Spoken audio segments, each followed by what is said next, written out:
Sebelum melanjutkan, jangan lupa subscribe dulu, terima kasih. Bab 344 Ghost Doctor mengirimkan hadiah. Silakan. Feng Jiu berbalik sambil melirik sekilas ke arah Murong Yisuan sebelum memberi isyarat untuk mengundangnya masuk. Murong Yisuan tersenyum tipis lalu melangkah masuk.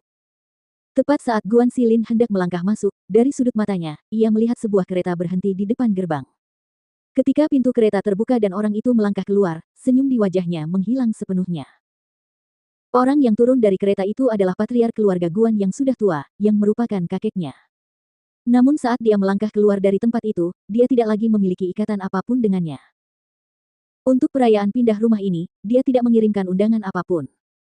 Menurutnya, mereka bersikap kejam kepadanya sehingga dia tidak perlu lagi bersikap ramah kepada mereka. Xilin, aku di sini untuk memberimu hadiah, selamat atas rumah barumu. Patriark keluarga Guan tua datang sambil membawa tongkat jalan. Seorang lelaki tua yang mengikutinya dari belakang melangkah maju untuk memberikan hadiah. Tidak perlu. Suaranya dingin dan dia menatap lelaki tua itu tanpa ekspresi apapun di wajahnya saat dia berkata, ini adalah tempat tinggal yang sangat kecil dan sederhana, aku tidak berani menerima hadiahmu. Dia berkata singkat sambil menangkupkan kedua tangannya dan tanpa menatap mereka lagi, dia berbalik dan berjalan masuk dengan langkah besar. Melihat ini, patriark keluarga Guan menghela nafas berat sambil meratap, ini semua salahku. Ini semua salahku. Lelaki tua yang memegang hadiah itu melihat ini dan menyarankan, ketua keluarga Guan, mari kita kembali. Itu adalah hasil yang diharapkan, tetapi dia masih ingin memverifikasinya secara pribadi. Mungkin, hati lelaki tua itu tidak mau mengakui fakta bahwa Guan Xilin tidak lagi memiliki hubungan apapun dengan keluarga Guan. Ayo pergi. Ia mendesah sedih lagi sambil menatap gerbang di depannya.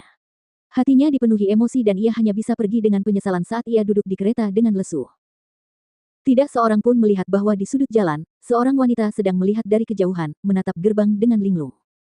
Dia bukan sembarang orang, dia adalah Kesin Ya yang telah memutuskan pertunangannya dengan Guan Xilin. Lelaki yang diremehkannya telah mendirikan klan sendirian dengan tangannya sendiri, jadi apa masalahnya jika itu adalah klan kecil? Tidak peduli apa, mencapai prestasi seperti itu di usia muda adalah hal yang luar biasa. Hatinya terasa getir, kalau ia tahu hari seperti itu akan tiba, mengapa ia berbuat seperti itu? Jika saja dia tidak membatalkan pertunangan mereka, pria yang menjadi begitu luar biasa, pria yang begitu dewasa dan luar biasa itu akan menjadi miliknya. Dan keluarga Guan ini, setengahnya juga akan menjadi miliknya, tetapi sekarang. Semakin dia memikirkannya dalam hatinya, semakin dia merasa tidak nyaman, namun tidak ada yang dapat dia lakukan dan hanya bisa berbalik untuk pergi. Suasana di Guan Manor ramai dan ramai dengan berbagai kegiatan.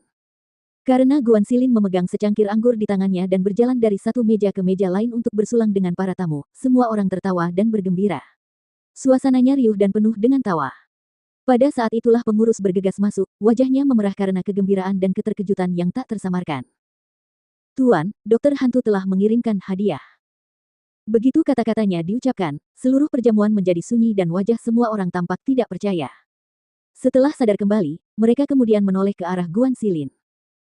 Pandangan yang mereka berikan kepadanya sekarang berbeda dari sebelumnya, pada saat ini, banyak sekali pikiran yang terlintas di benak orang-orang ini.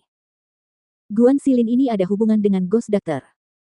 Ghost Doctor benar-benar akan mengirim orang untuk mengantarkan hadiah khusus kepada Guan Xilin guna memberi ucapan selamat.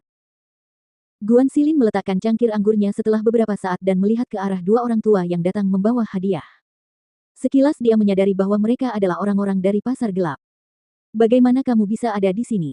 Manajer yang dari pasar gelap berdiri dengan heran. Mereka berdua hanya menganggukkan kepala sebagai tanda hormat kepada manajer yang sebelum mereka menangkupkan tangan mereka ke arah Guan Xilin dan berkata, Tuan Muda Guan, kami telah diberi tugas untuk mengirimkan hadiah kepadamu atas nama Dokter Hantu.